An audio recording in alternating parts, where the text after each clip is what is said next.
Camembert cheese. My mum just recently bought me some, as you can probably tell by the on special reduced to clear sticker on it. The apple doesn't fall too far from the tree.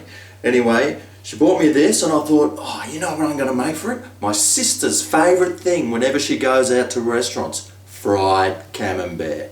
This stuff tastes absolutely amazing. It's creamy, delicious and crunchy on the outside. You're going to love it. So let's go make some. This is Greg's Kitchen. 4 ingredients, all you need is some breadcrumbs, some sesame seeds, some eggs, and of course some Camembert cheese, which I got stuck into last night. I mean, who can resist this stuff? Oh yeah. And you'll also need some oil to fry this stuff in, so I'll start warming this up. So we'll just need a few things. Like first, we'll need an egg wash, a little bit of milk. I mean, you should all know how to make one of these egg washes by now, surely. And probably the most important part of this is the breadcrumb sesame seed mix. So it's about a 60-40 mix, 60% sesame seed oils, 40% breadcrumbs, although a 50-50 mix will just do fine. Even a 60-40 the opposite way. Just mix some breadcrumbs and sesame seeds together. We'll give that a good blend. Right, so now with this Camembert. Gee, I love this stuff. I was eating this like an apple last night. So I'll just trim that bit off. And I'll just stick this in my mouth. So you can cut this like into little triangle wedges if you like. That would probably be the most attractive way. Although you could cut it into squares or whatever. So then we, of course, just dip it in the egg. We'll dip it in the mix, get that coated. And I will double dip these because when you're cooking this Camembert, it can leak out. So there's a few different ways to actually do this. So I'll just finish these off. Rightio, so I've done that now. Now with these things, if you fry them, because the cheese is really soft, it can pop out and explode everywhere. So I'll try a bit of an experiment here.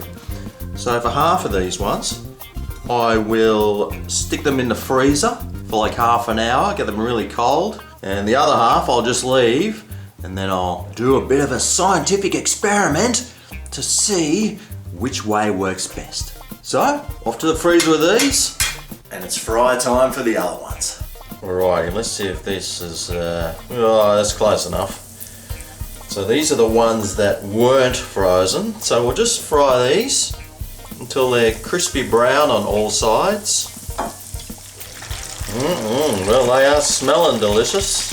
They don't seem to be falling apart or bursting at the seams, so that's a pretty good sign. Except for this bit right there, of course, but we won't judge quite yet. Oh, and this one's slightly bursting as well, but they held it together pretty well. Anyway, they look pretty nicely cooked. I'll just whip these out, put them on my plate, and I'll just stick the ones that I had in the freezer in, and we'll see if they cook any better without exploding. Although it's hardly an explosion, it's more like a leak. And it will depend on how well you covered your cheese anyway in the first place. Obviously on that piece, I didn't do a very good job. Right, well they look like they're done. If I can see through that white froth.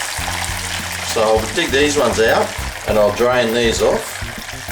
Okay, well these are the two cheeses. This is the one I didn't freeze, these are the ones I did. This one here sprung a leak, and this one here sprung a leak. So my conclusion is, if you want to freeze it for a bit, do it, but it probably makes no difference. Because it's all about how well you coat the thing, not how cold it is. Okie dokie, well let's cut one of these open and just see what it's like inside. Probably should have used a bread knife.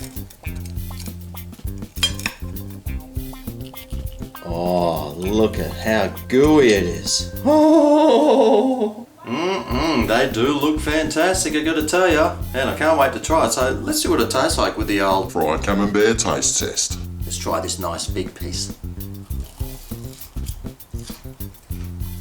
Oh, oh, oh, mate.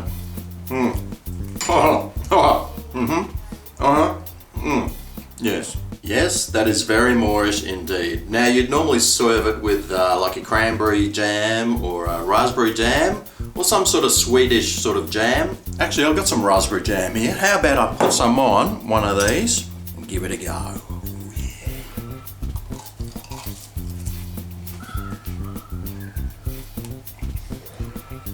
Now that's what I'm talking about. Well, a fantastic little appetizer there, or just a naughty treat if you've been good and you want to shout yourself something greasy and cheesy. If you make it, I'd love to know how yours turns out. Remember to show this video some thumb and love. Thanks for watching, subscribe for more, and I'll see you next time right here on Greg's Kitchen. Mmm. Oh yeah, this is Greg's Kitchen, where the food is finger licking. They do look good.